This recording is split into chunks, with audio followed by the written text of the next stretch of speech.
हवा, हम सब इसे रोज महसूस करते हैं ना। कभी चेहरे पर एक हल्की सी ठंडक की तरह, तो कभी एक तेज तूफान बनकर सब कुछ उड़ा ले जाती है।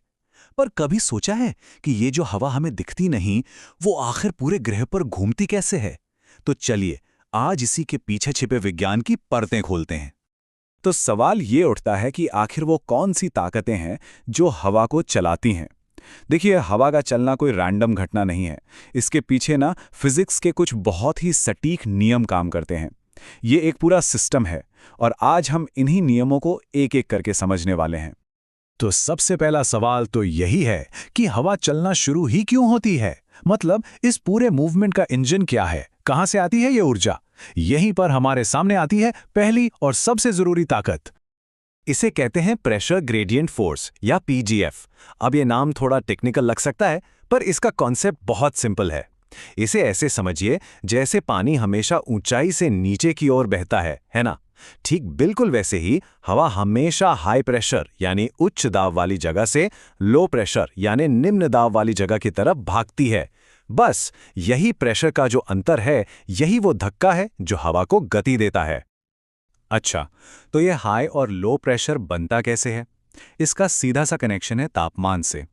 जब हवा ठंडी होती है तो वो भारी हो जाती है और नीचे जमीन की तरफ बैठती है। इससे बन जाता है हाई प्रेशर। और इसके ठीक उलट, जब हवा गर्म होती है तो वो हल्की होकर ऊपर उठती है और वहां बन जाता है लो प्रेशर। तो बस हवा के बहने के लिए एक ढलान तैयार हो गई, हाई से लो की तरफ।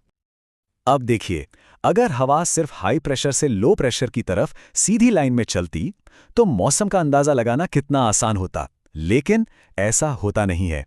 कहानी में एक और खिलाड़ी है, एक ऐसी ताकत जो हवा के इस सीधे रास्ते को मोड़ देती है। और ये ताकत आती है हमारी पृथ्वी के घूमने से। इसे कहते हैं कोरियोलिस इफेक्ट। इसको समझने का सबसे अच्छा तरीका ये है, सोचिए कि एक गेंद घूम रही है और आप उस पर एक सीधी लाइन खींचने की कोशिश करते हैं। क्या होगा? लाइन अपने आप टेढ़ी हो जाएगी, है ना? बस हमारी घूमती हुई पृथ्वी पर हवा के साथ भी बिल्कुल यही होता है। और एक बात याद रखने वाली है, ये इफेक्ट हवा की स्पीड को नहीं बदलता, वो सिर्फ उसकी दिशा को मोड़ देता है।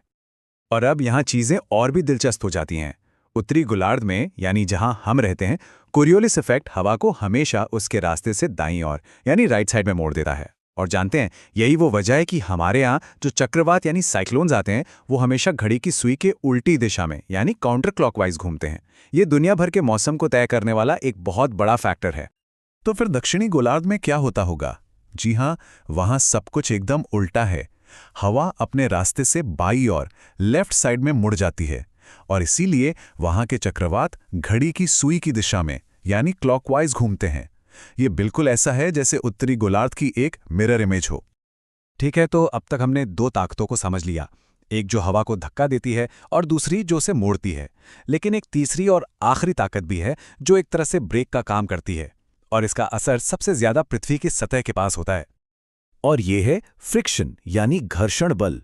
सोचिए, जब हवा जमीन, पहाड़ों, पेड़ों, यहां तक कि इमारतों के ऊपर से बहती है तो ये सारी चीजें उसे रोकती हैं, उसमें रुकावट डालती हैं। इसी रुकावट की वजह से हवा की रफ्तार धीमी पड़ जाती है। और ये तो साफ है कि इसका असर जमीन के जितना पास होंगे उतना ही ज्यादा होगा। जैसे जैसे हम ऊपर जाते हैं ये असर कम होता चला जाता है। इस चार्ट को देखिए, ये बात एकदम साफ हो जाती है। जमीन की सतह पर देखिए हवा की रफ्तार कितनी कम है। फिर जैसे जैसे हम ऊपर जाते हैं, मान लीजिए 1000 मीटर पर, रफ्तार बढ़ जाती है। और ऊपरी वायुमंडल में तो पूछिए ही मत, वहां फ्रिक्शन लगभग होता ही नहीं, तो हवा अपनी पूरी तेज रफ्तार से बहती है। तो अब हमारे पास तीनों खिलाड़ी हैं, प्रेशर, कोरियोलिस और फ्रिक्शन। अब सवाल यह है कि ये तीनों मिलकर काम कैसे करते हैं? ये तीनों मिलकर हवा के वो कॉम्प्लिकेटेड पैटर्न्स कैसे बनाते हैं जिन्हें हम रोज महसूस करते हैं? देखिए, ऊपरी वायुमंडल में जहां फ्रिक्शन का कोई रोल नहीं है, वहां हवा पीजीएफ और कोरियोलिस इफेक्ट के बीच एक परफेक्ट बैलेंस बनाकर बहती है। इसे जियोस्ट्रोफिक विंड कहते हैं। लेकिन जैसे ही हम जमीन के पास आते हैं, फ्रिक्शन इस खेल में आ जाता है और सारा बैलेंस बिगाड़ देता है। वो न सिर्फ हवा की स्पीड कम करता है, बल्कि उसकी दिशा पर भी असर डालता है। तो पूरी कहानी का निचोड़ क्या है? अगर सब कुछ एक जगह देखना हो तो ये टेबल एकदम परफेक्ट है। प्रेशर ग्रेडियंट फोर्स ये हवा को शुरू करता है, उसे हाई से लो प्रेशर की तरफ धकेलता है। कोरियोलिस इफेक्ट ये हवा की दिशा बदलता है, उसे मोड़ता है।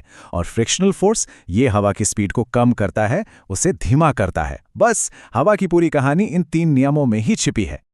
तो आखिर में एक सवाल छोड़ जाते हैं। जरा सोचिए, अगर सिर्फ ये 3 साधारण से नियम मिलकर हमारे ग्रह पर मौसम के इतने जटिल, इतने शानदार सिस्टम को बना सकते हैं, तो हमारी नज़रों के सामने ही और न जाने कितनी खूबसूरत प्रणालियां छिपी होंगी जो ऐसे ही सरल नियमों से चल रही हैं और हम उन्हें जानते तक नहीं।